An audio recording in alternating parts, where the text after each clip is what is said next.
नमस्कार, मैं PM DNA Singh और आप देख रहे हैं कमाल यार। इस वक्त हम बात करने वाले हैं नेपाल के एक ऐसे प्लान के बारे में जिसकी बदौलत वो यहाँ पे हजारों लाखों टन एनर्जी है वो उत्पन्न करेगा। और इसके साथ साथ इसकी सबसे बड़ी खास बात ये भी है कि इस प्रोजेक्ट के जरिए वो पर्यावरण को बिल्कुल भी हानि नहीं पहुंचा रहा। दोस्तों, आप सोच रहे होंगे कि जब आप एनर्जी जनरेट कर रहे हैं तो आपको वर्क करना पड़ेगा और वो वर्क कहीं ना कहीं प्रकृति को नुकसान जरूर पहुंचाता है। लेकिन आप ये भी सोचिए कि नेपाल हमेशा से ही प्रकृति प्रेमी देश रहा है।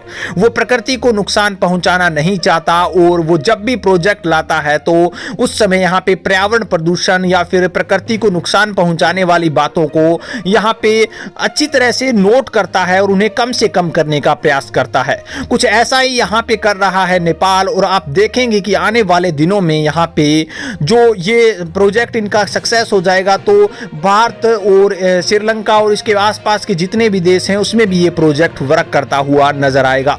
दोस्तों, इस प्रोजेक्ट की कितनी है लागत और इससे किस प्रकार से एनर्जी बनाई जाएगी, ये सारी बातें इस वीडियो में करने वाले हैं। तो वीडियो के अंत तक बने रहिए और अगर आप चैनल पर नए हों तो चैनल को सब्सक्राइब करके बेल आइकन दबा लीजिए ताकि आपको अगला अपडेट भी सबसे पहले मिलकर। चलिए वीडियो को शुरू करते हैं। दोस्तों, नेपाल के धरान में जो बायोगैस संयंत्र की स्थापना की एक प्रोजेक्ट शुरू किया गया था वो अभी यहाँ पे लास्ट चरण यानी कि अंतिम रूप से तैयार होना बाकी है।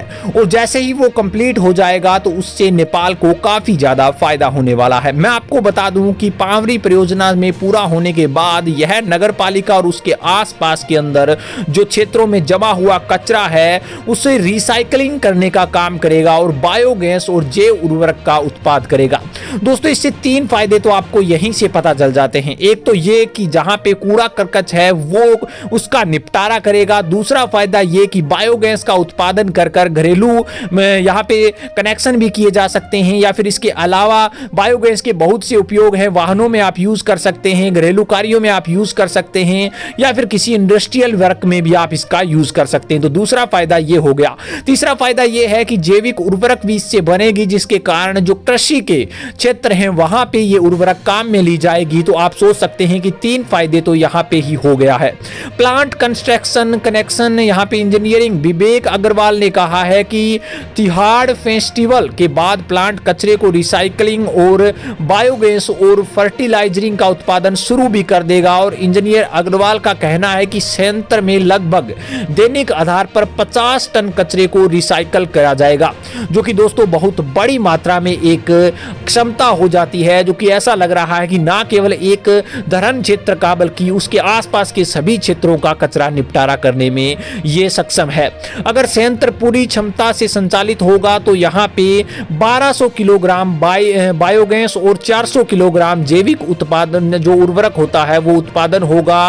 और यहाँ पे पूर्व संचालन में जाने से पहले 2 महीने के लिए परीक्षण ऑपरेशन भी इसका किया जाएगा।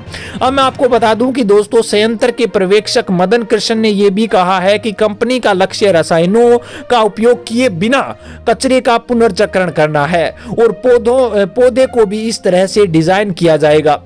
दोस्तों, ये चीज मैं आपको पहले भी बता रहा था कि ये जो काम कर रहे हैं उसके अंदर जो डिजाइनिंग हो रही है वो कहीं ना कहीं पर्यावरण प्रदूषण को ना करे हुए ये डिजाइनिंग हो रही है। और श्रेष्ठ का कहना है कि कचरे को रिसाइकलिंग करने के लिए रासायनिक जो पदार्थ होते हैं उनका उपयोग नहीं होगा क्योंकि वो पर्यावरण प्रदूषित करते हैं और इसलिए हम बिना रसायन उपयोग किए हुए ऊर्जा का उत्पादन कर रहे हैं, जो कि दोस्तों सबसे ब्रिलियंट आइडिया मुझे लगा है नेपाल का। और ये चीज प्रत्येक देश को सीखनी चाहिए कि किस तरह से हम एनर्जी को भी जनरेट कर लें और इससे पर्यावरण को भी प्रदूषण ना हो। मैं आपको बता दूं कि धरान के हर दिन में कम से कम 15 टन कचरा एकत्रित होता है जिसमें 80% जैविक कचरा होता है। और धरान जो है वहां पे उप महानगर शहर के कार्यवाहक मेयर नरेश इवाराम ने कहा है कि इवाराम ने ये कहते हुए कि बायोगैस और उर्वरक के उत्पाद से स्थानीय लोगों में सुविधा भी होगी और उनके लिए एक नया ऊर्जा यहाँ पे उपकरण भी निकलेगा। अगर बात करें दोस्तों, यहाँ पे नगर पालिका में घरों में बायोगैस की आपूर्ति के लिए यहाँ पे पाइपलाइन निर्माण की तैयारी भी चल रही है, जिससे कि उन्हें कुछ भी ना करना पड़े, बल्कि उनके घरों तक ये चीजें पहुंचाई जा सके। उन्होंने कहा है कि आगे जो यहाँ पे पाइपलाइन विस्तार है, बदौलत लोगों के अंदर यहाँ पे एक अलग सा सोर्स मिलेगा और उससे लोगों को ये भी फायदा होने वाला है कि यहाँ पे कम खर्चे पर बढ़िया चीज मिलने वाली है। इसके साथ साथ दोस्तों यहाँ पे 20 वर्षों के बाद कंपनी समझौता ज्ञापन के अनुसार इस चीज को यहाँ पे महानगर को सौंप देगी। और अब हम बात कर लेते हैं दोस्तों कि इसकी परियोजना पर टोटल खर्चा कितना आ रहा है। तो इस परियोजना पर करीब यहाँ पे 240 करोड़ रुपए खर्च होने का अनुमान है और अब यहाँ पे ये जो संयंत्र है वो जल्द ही कंप्लीट हो जाएगा और इसकी सुविधाएं हैं वो भी यहाँ के क्षेत्र के लोगों को मिलनी शुरू हो जाएगी, जो कि दोस्तों एक सबसे अच्छा, सबसे बेस्ट काम मैं कह सकता हूँ यहाँ पे नेपाल के द्वारा और नेपाल की इस कंपनी के द्वारा। नेपाल की कंपनी को धन्यवाद भी करना चाहिए।